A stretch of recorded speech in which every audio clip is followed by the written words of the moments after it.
pedido de impeachment, que o senhor está no seu colo a solução do Brasil. 41 senadores assinaram o pedido de impeachment, nunca nós conseguimos isso. O senhor tem a chave para evitar que o Brasil receba sanções, receba mais taxações absurdas do que já tem.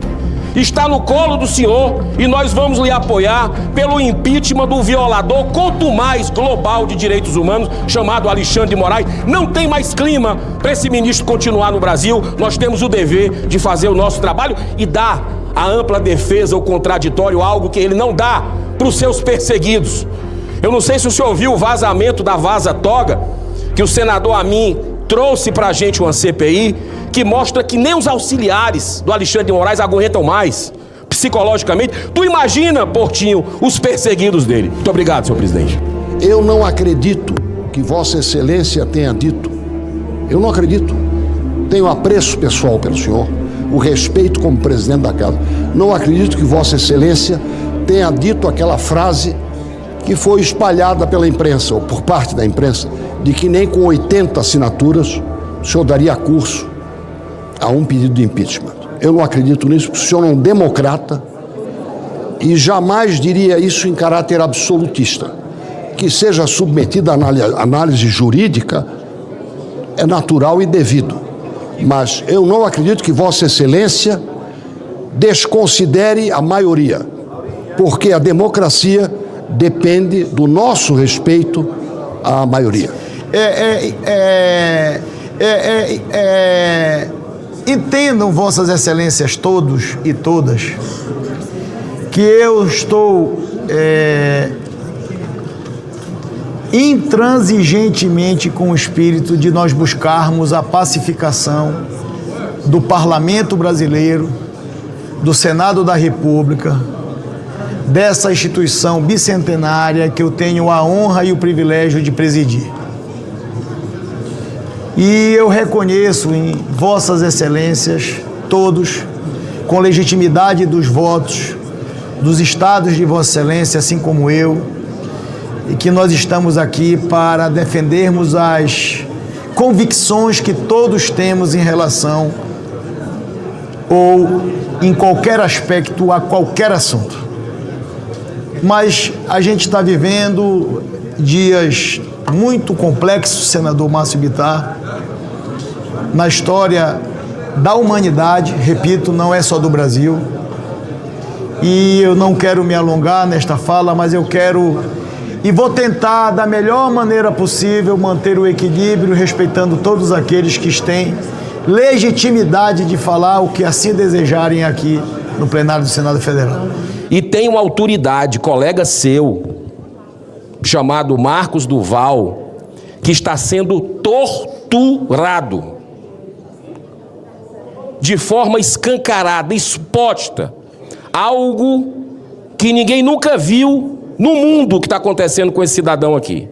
Eu quero cumprimentar seu pai, Humberto, que não pôde ver o filho enquanto nós estávamos com os pais que ainda estão na terra, com os nossos filhos. Esse nosso colega não pôde ver nem o seu pai, nem a sua filha, por uma decisão covarde do tirano Alexandre de Moraes. E o Senado tem o dever, colegas senadores, não é favor. E aqui independe de direita, de esquerda, de centro, por favor, tem o dever de defender, mesmo que a gente discorde de algumas opiniões do Marco Duval, e eu tenho opiniões divergentes dele, da forma inclusive, mas as decisões são totalmente ilegais. Senadora Daniela, ele não tem nenhuma denúncia, acredite, ele não tem zero de condenação, não existe julgamento. Esse homem, esse cidadão, ele citou o exemplo de 400 anos que ele levaria para pagar a multa que o Alexandre de Moraes, da cabeça dele, deu 50 milhões. Tem um corrupto no Brasil com 400 anos de condenação, ex-governador do Rio de Janeiro, que está solto, está curtindo a sua mansão. Ele vai ter que pedir, se duvidar, autorização ao Moraes, só falta isso, para ir da sala dele para o banheiro. É a única coisa que está faltando.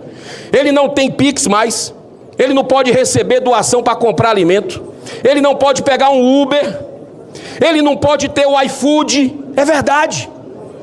Ele não tem dinheiro do salário dele, ele não tem a verba do gabinete, que é algo do Senado, não é do STF. Isso é um desrespeito, não é a ele não. A desmoralização não é a esse cidadão brasileiro.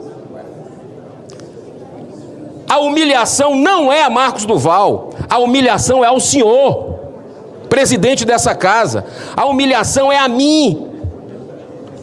A humilhação é a todos os cidadãos dignos que colocaram seu nome para receber o voto popular.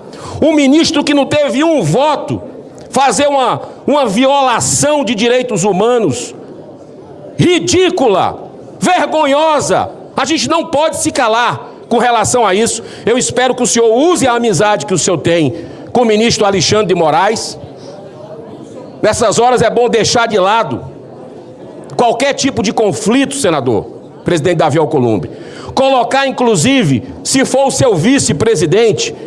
Eu quero mais uma vez dizer ao Senado e ao Brasil, que nos ouve e nos vê, eu estou a cavalheiro, senhor presidente, para falar sobre o senador Marcos Duval. Ele não é meu amigo, ele não é meu aliado político, ele foi votado pelo povo do estado do Espírito Santo e uma vez senador, goste eu dele ou não, gostem os senhores dele ou não, tenha empatia ou antipatia dele, mas aqui a Constituição Federal não pode ser violada. Existem preceitos constitucionais a serem respeitados. Senhor presidente, quando Vossa Excelência venceu as eleições para presidente, inclusive com o voto de Marcos Duval, Vossa Excelência daquela tribuna fez um belo discurso e falou sobre prerrogativas 5 vezes. Que Vossa Excelência lutaria pelas prerrogativas dos senadores. Como que um senador, ele não tinha um nome na Interpol, ele não foi barrado pela Polícia Federal ao entrar nos Estados Unidos, nem sair, e nem para entrar, e nem para voltar. A tornozeleira foi mandada colocar nele após a volta. Ele nunca foi impedido disso, nem pelo Supremo Tribunal Federal. Agora, o problema é que o Brasil tem um ditador. Gente, nada é tão ruim que não possa piorar. Hoje, dia 13, Fachinha é eleito novo presidente do STF e o seu vice, Alexandre de Moraes. E para começar com chave de ouro, Fachinha já dá esse discurso maravilhoso. Eu entendo que punir um juiz por decisões que tenha tomado é um péssimo exemplo de interferência indevida. E ainda mais quando isso advém de um país estrangeiro em relação a outro país soberano. Portanto, não... Vocês estão entendendo a loucura dessa fala? Ele não está sendo punido dentro do Brasil, meu Deus do céu! Ele está sendo punido porque ele interferiu na soberania americana. Alexandre de Moraes deu uma canetada contra empresa americana e pessoas americanas em território americano. Os Estados Unidos está aplicando a lei americana nos Estados Unidos. Acontece que o reflexo dessa lei pega em todo mundo, meu Deus do céu. Que absurdo. Esse aqui é o próximo ministro do STF falando que os Estados Unidos está punindo o Alexandre de Moraes no Brasil. Vai estudar! Nós somos de uma geração que já viveu um pouco isso e creio que nós não vamos nos assombrar com esses ventos que estão soprando vindo do norte, por mais fortes que sejam.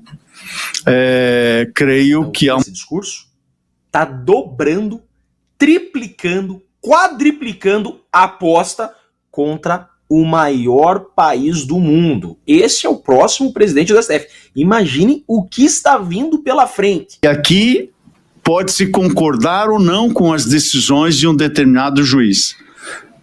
Quando não se concorda, recorre ou critica. Quando não se concorda, recorre ou critica. Ouça de novo. Quando não se concorda, recorre ou critica publicamente. Aí tá, Fachin.